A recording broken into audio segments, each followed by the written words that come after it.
Aksi Aremania pada Minggu, tanggal 29 Januari tahun 2023, di depan kantor Arema FC berakhir ricuh.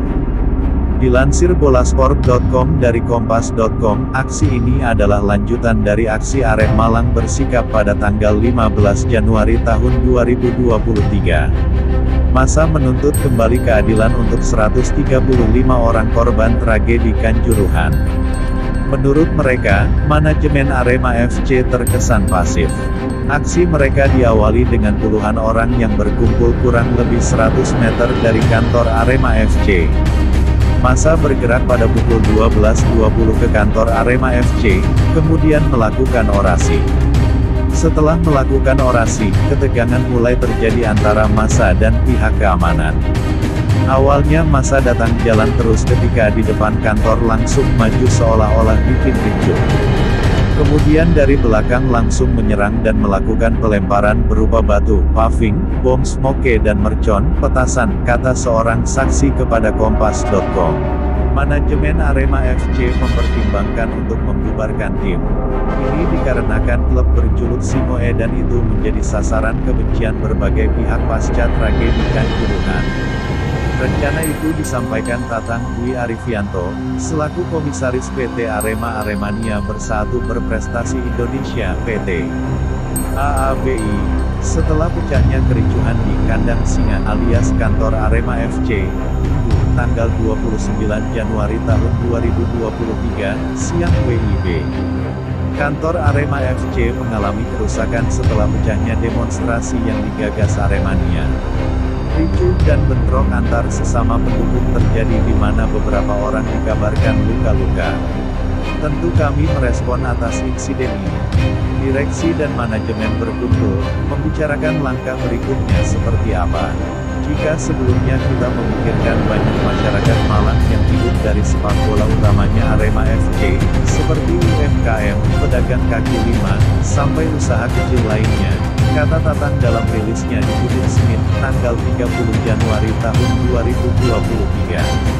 Tapi jika dirasa Arema FC ini dianggap mengganggu kondusivitas, tentu ada pertimbangan tersendiri terkait eksistensinya atau seperti apa, tapi kami tetap menyerahkan kepada banyak pihak tambahnya. Pasca tragedi Kanjuruhan, Singo Edan dilarang untuk memainkan laga kandang di Malang dan sekitarnya setidaknya dalam radius 250 km. Pada prosesnya, Arema FC sulit mencari kandang sementara lantaran kerap ditolak pihak terkait. Selain itu, Arema FC juga baru mendapat musibah. Bus mereka dirusak oleh oknum supporter ketika bertandang ke markas PSS Sleman dalam lanjutan BRI Liga 1 pada tanggal 26 Januari lalu. Setidaknya 3 pemain Arema FC yakni Dendi Santoso, Adilson Marina dan Ahmad Vito mengalami luka-luka akibat terkena lemparan batu dan pecahan kaca ketika bus meninggalkan Stadion Maguwo Harjo, Sleman. Tatang Dwi Arifianto mengakui bahwa Arema FC kini dimusuhi pasca tragedi Kanjuruhan. Namun, ia menegaskan manajemen sudah berusaha keras untuk bertanggung jawab dalam tragedi. Meski demikian, dia juga memahami bahwa apa yang dialami Arema FC pasca tragedi Kanjuruhan tidak sebanding dengan duka para pecinta sepak bola tanah air termasuk Aremania. Mari kepada semua pihak, hal-hal terkait Arema kita tempuh bersama melalui jalur musyawarah, berdialog untuk mencapai mufakat, tegas Tatang dikutip dari laman resmi Arema FC.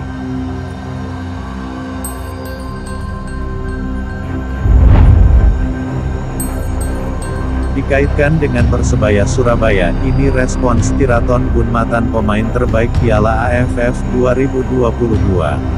Sang pemain timnas Thailand nampaknya terkejut dengan kemungkinan hal ini. Hal tersebut diutarakan oleh Tiraton Bunmatan melalui akun media sosial Instagram pribadinya, @tiraton_3.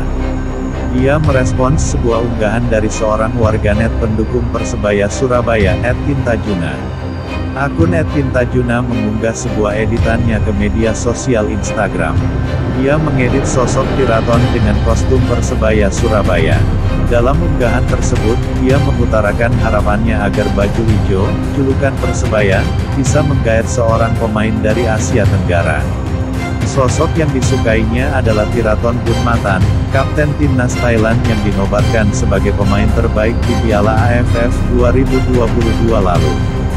Misal Liga 1 musim depan ada kuota untuk pemain ASEAN, sepertinya Thirathon ini cocok dengan gaya bermain Persebaya, tutur akun @tintajuna dalam unggahannya pada Sabtu tanggal 28 Januari tahun 2023. Uniknya, hal ini menarik perhatian dari Thirathon sendiri lewat akunnya @thirathon_3. Sang pemain berusia 32 tahun mengomentari langsung unggahan tersebut dengan reaksi singkat "wow" disertai dengan emoji terkejut dan api. Ini nampaknya masih menjadi angan-angan para bonek, supporter Persebaya Surabaya untuk melihat Thirathon berkostum Persebaya.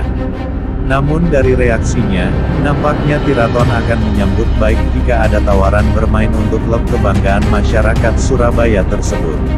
Pada saat ini, Thirathon sendiri masih bermain untuk klub di negara asalnya Thailand, yaitu Buriram United. Di sana, ia memiliki kontrak jangka panjang hingga tanggal 31 Mei tahun 2025 mendatang.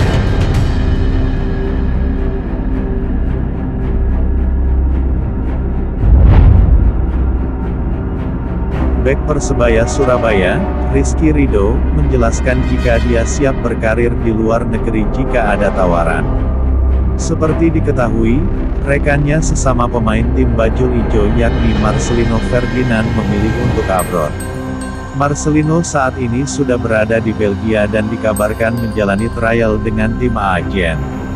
Terkait hal ini, Rizky Ridho mengucapkan selamat kepada Marcelino Ferdinand. Ia menjelaskan jika saat ini masih belum ada tawaran dari luar negeri. Pemain berusia 21 tahun ini mengaskan jika dia sudah memiliki rencana untuk berkarir di luar negeri. Alhamdulillah teman kita bisa keluar negeri. Kalau dari saya ingin keluar negeri tapi saat ini belum rezeki, kata Rizky Ridho seusai pertandingan melawan Madura United, Minggu, 29/1. Bek andalan timnas Indonesia ini menambahkan jika dia masih optimis untuk bisa segera abroad. Menurutnya, saat ini dia di posisi untuk menunggu tawaran dari luar negeri. Karena saya juga satu agen dengan Marcelino Ferdinand.